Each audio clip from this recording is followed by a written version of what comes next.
Adam Rina b'Masechet Sofrim. So that he's saying Masechet Sofrim, b'Sargalim b'Kanim v'Chol Yirah She'enim Sogeret Psula, that we score the lines with kanim, with reeds, and a sheet of klaf or gavil or duksustus, which we'll discuss later, that's not misogeret, that doesn't have sirtut, is pasul.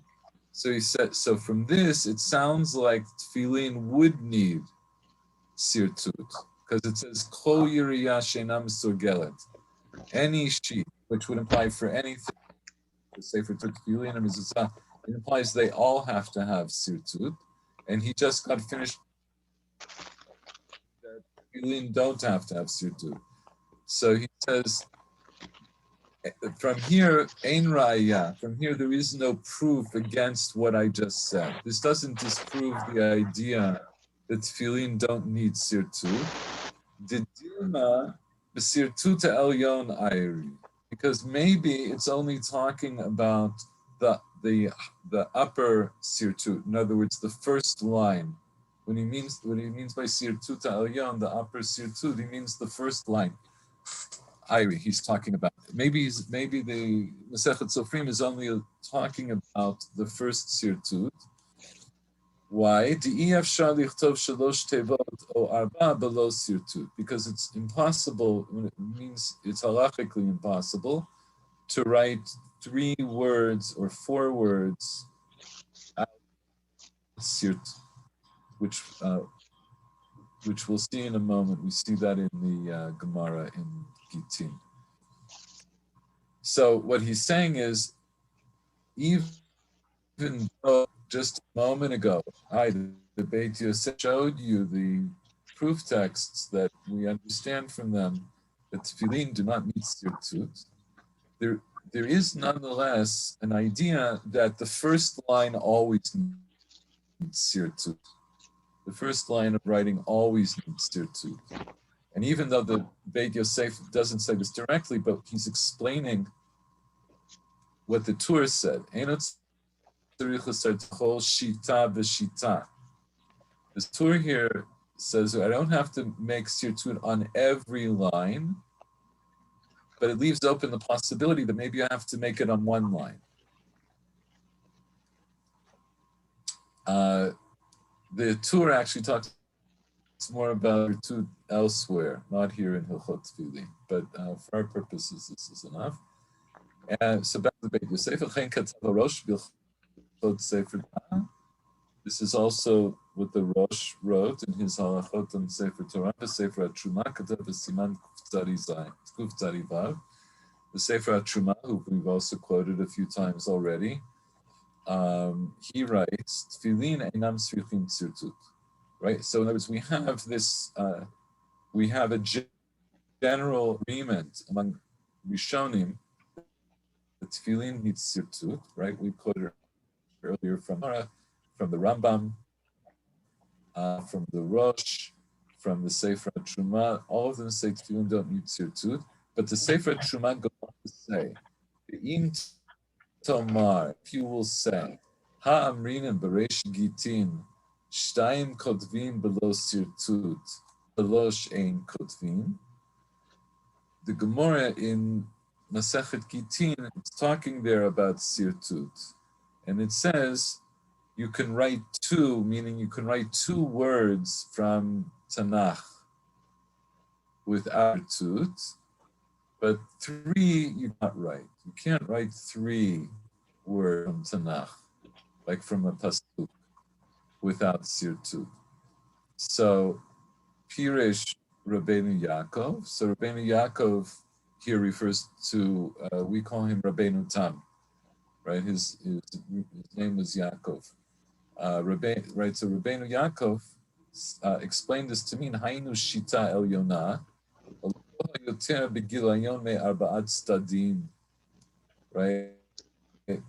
Rabbeinu Tam, this idea that you can't write 2 or 3 words without, that you can't write 3 words without sirtut, that means you have to just have 1 sirtut at the top, at the beginning of what you write. or at most, begilayon me'arba'at stadim, or at the most, you have to have the top and then the two sides and the bottom. You would make a square or rectangle, and within those confines. But you wouldn't have to make sirtut. Tur says, chol shita b'shita. You sirtut on each and every line.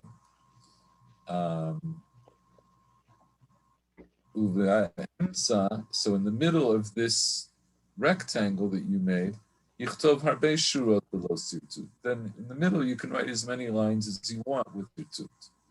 And this is how Rabbeinu Tam held that tefillin should be written, that you would write with the Shita Yonah, and maybe with all four sides misurtat, but all the middle lines you can write without sirtut, and you would just guide yourself by going from based on the sirtut that you did on the first line. V'chein katuv b'smag. This is also what the Smag wrote, the Sefer Mitzvot Gadol. He said, "V'tzarich l'sartet tefillin arba sirtutin sviv hagilayon."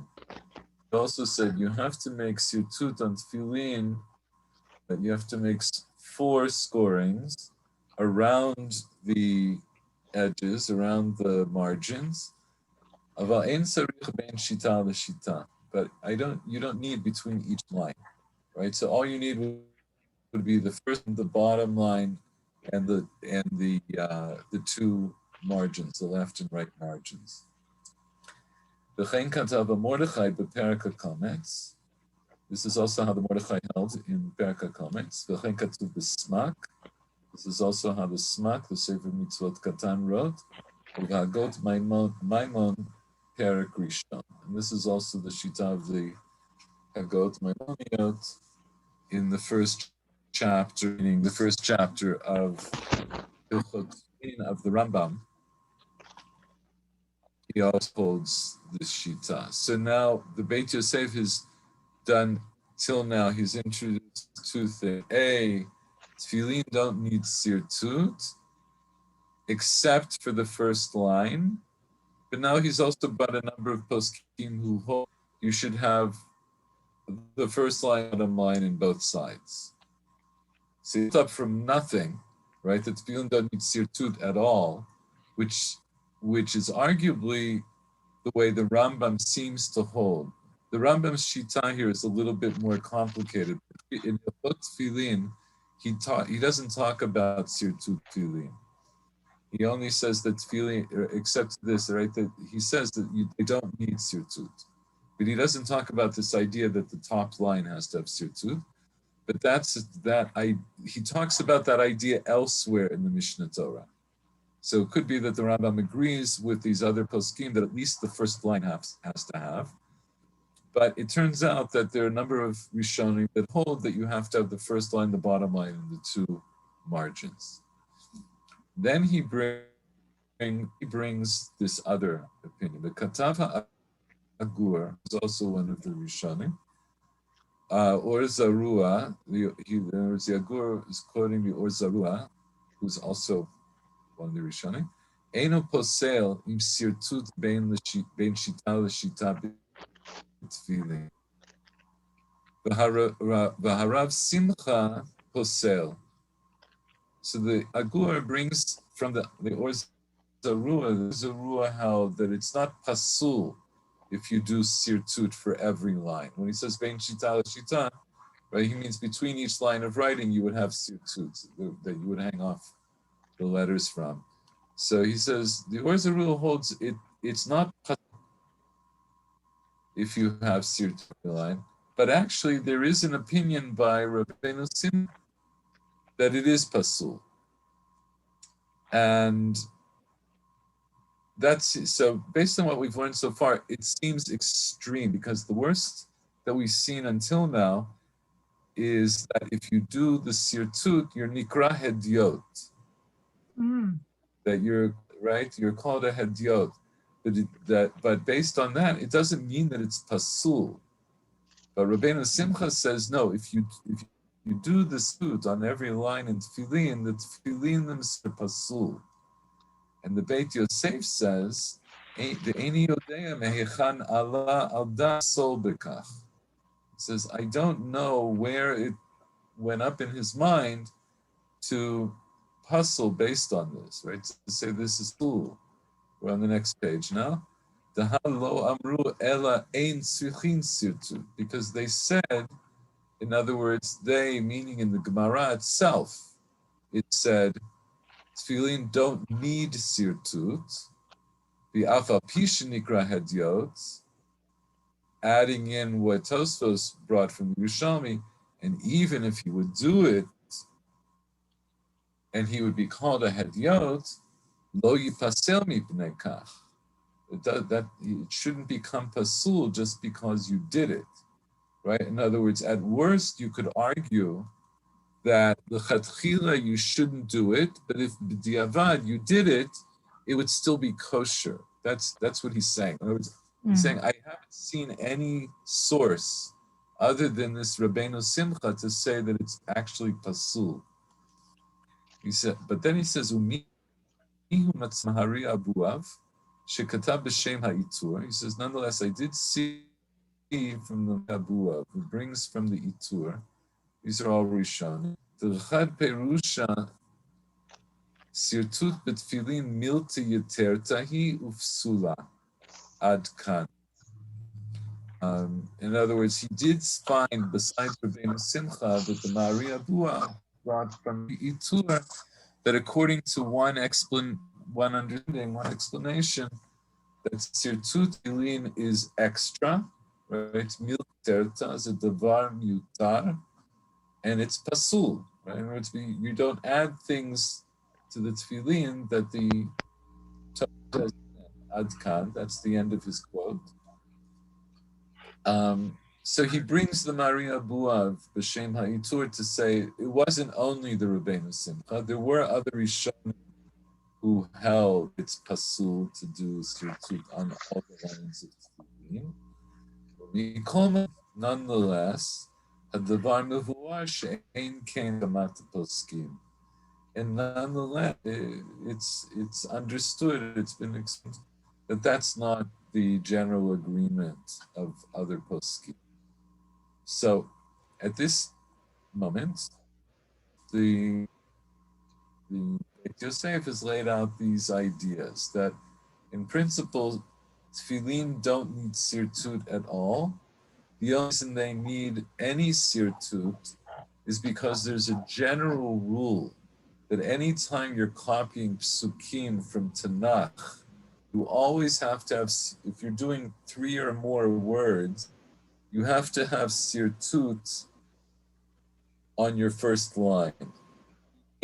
Obviously, you're copying from Tanakh, so it means I have to have sirtut, at least on the first line. And then this other idea, he brings in this other idea that maybe you should rule on the sides and on the bottom. Some Rishonim held that. But that other than that, you wouldn't have to do sirtut. But if you did it, it's not pasul. So it comes into the next line of the Tur. V'imir tzela sartet hareshut biyado. Right, so the Tur holds that if you want to do the sirtut, you're allowed to. So now we understand this Tur a little bit better. In other words, the Tur knew all these things that the Beit Yosef is saying. And he's saying now that even though the chatchila, you don't have to put sirtut tefillin, but he's allowing you to do it, right? So this is the other end of the spectrum of the people who say it's pasul. He does, well, not the other end, but a different end of this perspective of that perspective, of that spectrum. If you want to, you can do the sirtut. So Beit Yosef picks up on this. Mashaktav Rabbeinu, right? So that which Rabbeinu said that if he wants to do the sirtut, he's allowed to. So now, based on everything that Beit Yosef said before, he says, "Utamua beinai."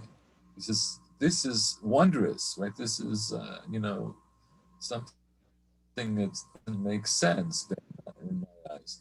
Sharei hasfarim haniskarim katvu shenikra hediot.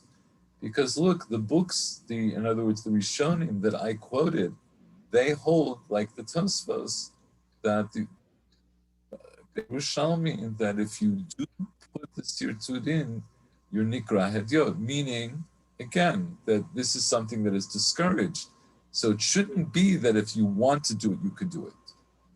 So, but to defend the Torah, he says, "V'yafshar shelamad ken mimasha katav b'sefer truma achar shekatav divrei Rabbeinu Tam." So it could be that the Torah learned this idea from what the Sefer Truma said after he brought the words of Rabbeinu Tam, right, the Rabbeinu Yaakov that he quoted before. The Sefer Truma said, "Omnam Ri Rabbeinu Piresh Dika'amita Shel Torah V'chulei V'docha Klomar Demari B'shita Elyona Dafka V'gam Tefillin Lo Mikre Hediot Im Sirtut." Okay, so this is somewhat truncated. So let me explain. Just a second. Do I have this up? Hold on. Maybe I'll just explain it here with what we have. The Beit Yosef doesn't bring the entire text of what the Sefer Truma here says, but some of it we learned in the last shiur, but I'll explain. There's a Shah in Masechet Megillah that says Mezuzah sirtut ka'amita shel Torah. Mezuzah needs sirtut like truth of the Torah. And there's a machloket between Rashi and Rabbeinu Tam about what that means. Rashi says it means that mezuzah needs sirtut ka'amita shel Torah, meaning like an actual Sefer Torah, Sefer Torah amiti, like a real Sefer Torah. And based on Rashi understands that a Sefer Torah needs sirtut. That's not an obvious fact, because the Gemara never says explicitly anywhere that a Sefer Torah needs sirtut.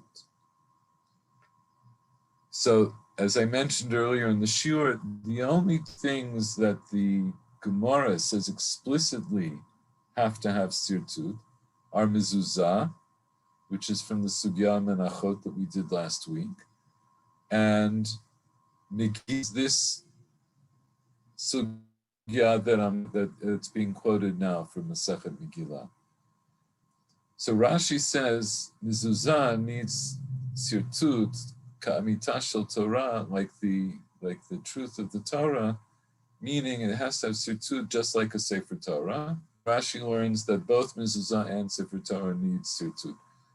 On that sugya in Masechet Megillah, and it's brought in the Tosfos in a couple of other places, including the Tosfos in Menachot, and this we did last week.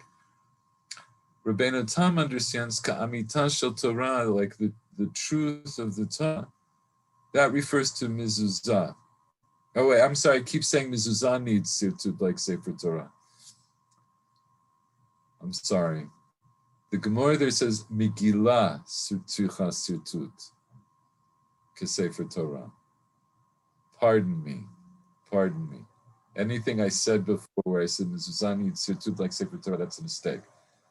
The Gemara there says Megillah tzricha sirtut, baya sirtut k'Sefer Torah. So we learn from that Megillah needs sirtut, and Rashi that Sefer Torah also needs sirtut.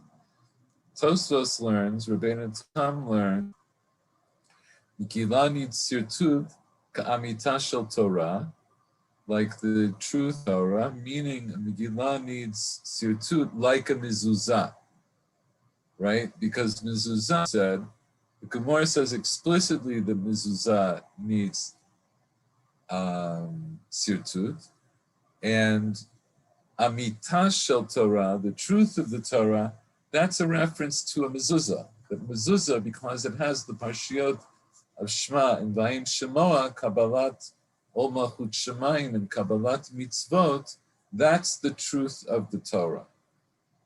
And so Rabbeinu Tam holds that actually Sefer Torah doesn't need sirtut, which was implied earlier, so it was referenced earlier in the Beit Yosef from Menachot. And so it fits into the way Rabbeinu Tam understands the Gemara in Megillah. V'docha klomar d'may b'shita elyon dafka. And you would be hard pressed to say, right? It would be a strain to say that it's only talking there when it's talking about the Megillah needs sirtut, like mezuzah, that it only means the top shita, the top line of writing. The gam tefillin lo mikre hadyo misartitin kevan she'oseh kedei lichtov b'yoshem.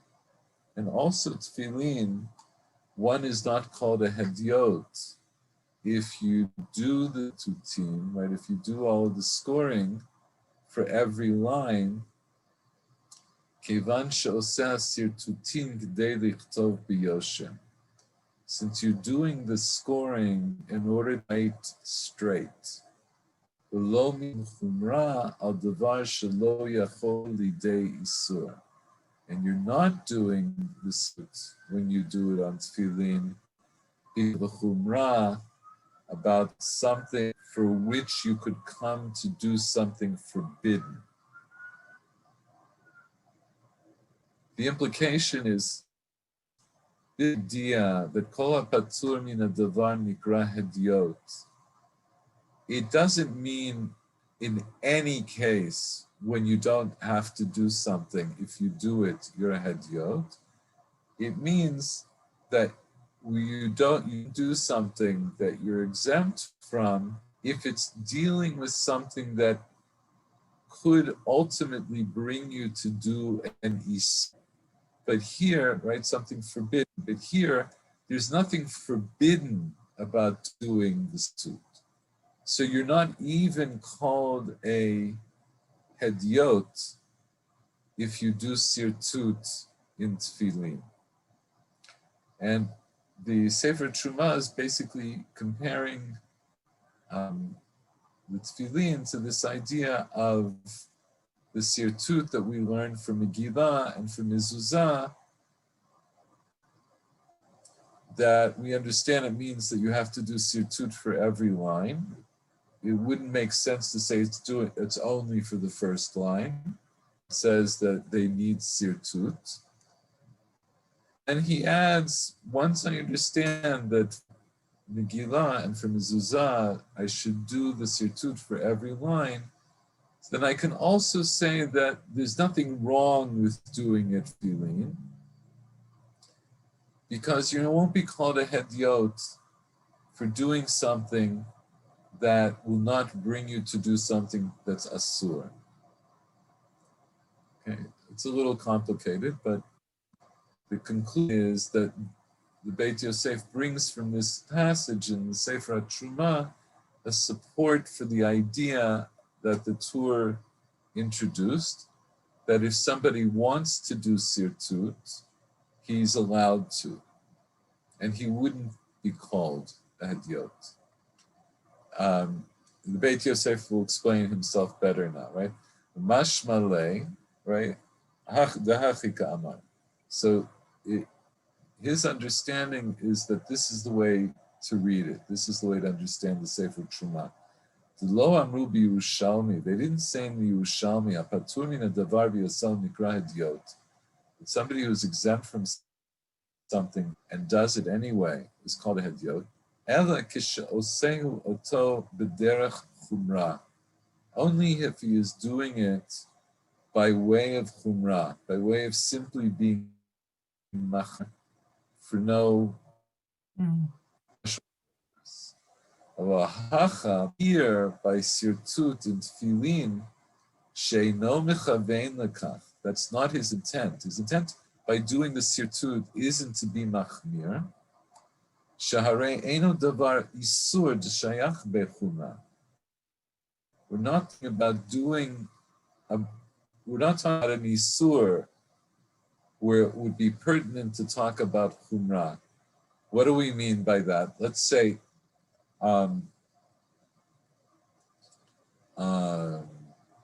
well, just to take a popular Chumrah, let's somebody who is, but I'm going to take it as maybe not our present company, but let's say you have kosher meat and then you have glatt kosher meat. So glatt kosher meat is a kind of chumrah, and it's arguable, without getting into all of the discussion about what I'm saying is necessarily muskam ben poskim, but you can make the argument that going out of your way to only eat meat that's glatt is a chumrah that's pertinent to an isur, right? Because you're not allowed to eat non-kosher meat. Isur is eating non-kosher meat. So when I say you have to eat kosher meat, that's not a chumsti halacha. You have to eat, if you're eating meat, it has to have been slaughtered and prepared kosher. That's not a chumrah. But if I say I'm only going to eat glatt kosher meat, that's a chumrah, right? The Torah doesn't require you to only eat glatt kosher meat. So on that, that's something that's what he's talking about. That's something that could bring you to an isur, right? In other words, when you're talking about not eating certain kinds of meat, we're talking about isur v'heter. We're talking about things that are permitted and forbidden. But when I talk about putting sirtut on tefillin, I'm not talking about anything here that's forbidden. I'm just talking about something that's not required, right?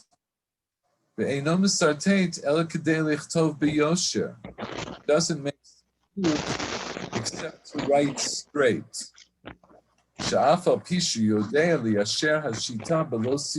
That even though he knows how to make a straight line without sirtut, and then you might say, since he could do it without the sirtut, maybe that's a chumrah that the Yerushalmi is talking about, that he's nikra hadiyah. He says, no, even though he knows how to make the line straight without the sirtut, yoter na'eh, yoter yashar, yoter yashar hu kishum surtat, eno nikra hadiyot.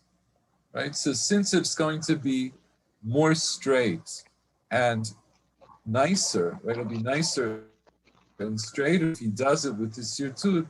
For that, he will not be called a head. So this is his defense, the Beit Yosef's defense of Yimir Tzevel Sartet Harishut Biyado. If he wants to make the sirtut, he is allowed to. So since we started a little bit late, let's just take another few minutes and we'll this last part here, so the next week we can go into the next subject. Okay. This is Mishay no yodea liyasher hashita. Somebody who doesn't know how to write straight without sirtut. It's good that he would make sirtut in order to straighten out the writing. So now the Beit Yosef, right? So Beit Yosef quotes this. So Mashiktav Vishenu Yodel Yasher Shitav Lo Sirtut Tohu Shisachet Yasher Aktav, right? What the Torah just said. So Ken Katav Arosh B'Ilchot Sefer Torah. This is also by the Rosh, the father of the Tur in his halachot. The Seder Tikkun of the Rosh. He also wrote a Seder Tikkun Tiyunim. In other words, all these poskim, the Rosh and the Mordechai, contemporaries in both Talmidim of the Maharal Rutenberg, they both held that if you can't write straight without sirtut, it's better that you should sirtut. Imena sofer yachol lo sirtut, yachol sartet kol hashurot. If the sofer cannot, in other words, you cannot write straight without the sirtut then he's allowed to make sirtut for every line of writing. This is what we do now. That we score every line. And there is nothing boorish about this. The Adarabba, it's the opposite. Havile zekeli v'yanvehu ad kad l'shana. Opposite. This is a fulfillment of the verse that says, "This is my God, and I should make him beautiful." Right? By writing a more beautiful set of tefillin, if you need to do the sirtut to do that, it's fine. Then he continues, the Beit Yosef continues, Katsuv Borachot Chaim. Borachot Chaim wrote, Lo yisartet b'shum seva, limu avar. Right? So you're not allowed to make sirtut in any color, which means this is to exclude using lead from making sirtut. You shouldn't make sirtut with lead. But it's any color. When he says limute avar, he means he's apparently referring to something that was customary. That people line, right? Like scribes would rule their lines with lead. So he's saying that no, you don't use lead. And this is also written by the Sefer Truma, Vagot Maimoni, Perak Aleph, Vagot Maimoni. This is what Vagot Maimoni says, B'Mesechet Sofrim Omer Mesargalin B'Kaneh. Right, we saw this earlier from Mesechet Sofrim, that you do the ruling with a kaneh, with a reed, and the Mordechai continues, Omer Mori, my master said, Lav Afuke Sakin Kama. When the Mesechet Sofrim says you do the rule, the reed, it's not to exclude a knife. In other words, let's say a steel object like we use an awl, which he may have just called a knife, or you could use like the back of the knife. Ela afuke ba'oferet, but it came to exclude lead, ukiyotsebo, and things like lead. Shatut al yedei tseva, o shachor, o adom. Right? Things that make sirtut through color, or through black, or through something red, those things are excluded. Okay, so all this is to emphasize that when you do the sirtut, you have to do something that's there to make an impression in the parchment, but not that leaves a mark. It doesn't leave a mark. They don't say why, but can anybody offer any reason why you would think why can't we rule our pencil? Why do we have to make this impression in the parchment? And not leave a mark? Well, or just to make the impression? Wait, I'm not sure I understand. So are you what asking, why then do we choose to score? But do we choose to? Yeah, why? In other words, all these people are saying, all agree, you can't make the line with any kind of color or something that leaves a mark. So my question is, why not? It disrupts the beauty of the word. Well, what's a halachic reason? Why would there be a halacha that says that? If it's just a matter of beauty, so maybe I'd say don't do it l'chatchila, but why would I say it's pasul? Okay.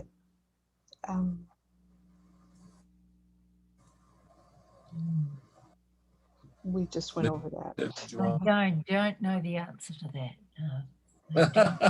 It's like the minute you say it, I'm going to recall it, and yeah, me too. Well, halachically, only Megillot and so No, it's not because no, of no, something I was you just learned thinking earlier. out loud there. Can we have Yeah. a clue if we don't have the, if you don't give You us know the what? full I'll answer, just give us a clue. no, but what I want to tell you is nobody says it explicitly. So I'm just going to offer you my idea. My idea, to me, it always is that the reason that you don't score with anything that makes a mark, because it'll make it look like all the letters are connected. And we learned earlier, Yeah. all the letters have to be surrounded by white space. The mukaf grill, yeah. Right. So And then I will argue, and then it will not be beautiful. well, no, the idea that it might not be beautiful, that's a reasonable argument. Although that's debatable, right? But I didn't mean aesthetically beautiful. I meant according to halakhic law, what is beauty? That's all. Okay. Very good. Okay, that was a good save. Thank you, teacher. But that is what I meant, because when I do calligraphy and stuff, I know when something's out of order, and most of the time it's because something has touched something else or the balance is off. And a score Right. that would leave a mark would totally throw off the. Well, okay, I'll leave it but alone. see, I'll take my win what and I be want to quiet. put to you, yeah, no, I will put it to you though that if the halacha was that you score with lead, that would have informed our aesthetic. In other words, if we always scored with lead, and throughout history, that's how we would assume that everything is supposed to look in that part of the beauty. But I think but that would be wrong. aesthetic, the idea that it detracts from the beauty, because we become accustomed to having letters separate from each other, because there is a hub that all the letters have to be separate from one another. So, but the one of the other people who follows this shiur who doesn't get to attend in person is David Rubin, and he wrote me because I covered this in the Hebrew shiur. And he wrote me and he said that he heard in the name of, or from Rav Elyashiv that he said, I have to ask him about it. He said it's like Kol Gabei Ktav. It would be like writing on top of other writing. He was, I think what he meant was, right, it's a rebel we learned earlier, that if you write yo on top of Ava, right, so that, but I want to tell you, I'm going to challenge him on that. I'm not sure that that's exactly how Rav would have said it, because to me, I have objections to that idea on a couple of grounds. But I'm going to leave that because that gets into a technical discussion, which maybe I'll bring up another time. And because maybe the only ktav that there should be is the otiyot and the tevot, and not any other. I mean, it's writing if you have colored lines, it's other writing, so it's not the word. So no, I understand what you're saying. Well, okay, but the point is, it's not 100% clear, but it does. The approach that I'm taking is simply this: the idea of scoring the line fits in with this idea of hakafat kvil, right? In other words, so I can score the line, and I can still I can make all of my lines straight, and none of the letters will be touching. So it accomplishes all that, and of course, they didn't have light tables and transparency, all these other kinds of things that we can use nowadays. They had what they had, so that's what it is. But the idea is that, according to the Gemara, according to the opinion that's brought in the Gemara, sirtut of mezuzah is halacha l'Moshe Sinai, which means it's a mitzvah d'oraita. It's part of a halacha from the Torah. It's from the oral Torah, but it has the same status as if it's written Torah. The mezuzahs have to have sirtut. So what I want to finish off by saying is there's a halacha that you have to do it. The reason for that halacha is not given, but it makes to us that the reason is because we want the lines to be straight so that it's more beautiful, and also because it will be easier to read, right? We know, I think we know this from personal experience. If you ever wrote, with unlined stationery, write a letter, and I'm sure, if you've seen how people throughout history, some people are very good at keeping the line straight, and some of them are just like, you can't follow it. It gets really difficult. So the Torah, the idea is that they're going to be reading like mezuzah. So mezuzah, by the way, we also roll up, and but we do have to take it out twice in 7 years to check it. Whereas the tefillin, we never have to take out to check, right? So the argument is that the things that we read, even on occasion, they should be nicely written so that the sirtut becomes essential. The tefillin, arguably, it's not so essential because we don't really, once we read it once and put it into the batim, then we never have to read it again. Yeah. So I think that's it for tonight. Thank you. You're welcome. Next time we'll pick up and we'll start talking about the differences between Gvil, Chaf, and Buksustus. Thank you so much. See you You're welcome. Thanks for joining us. Thank you again. Bye-bye. Bye.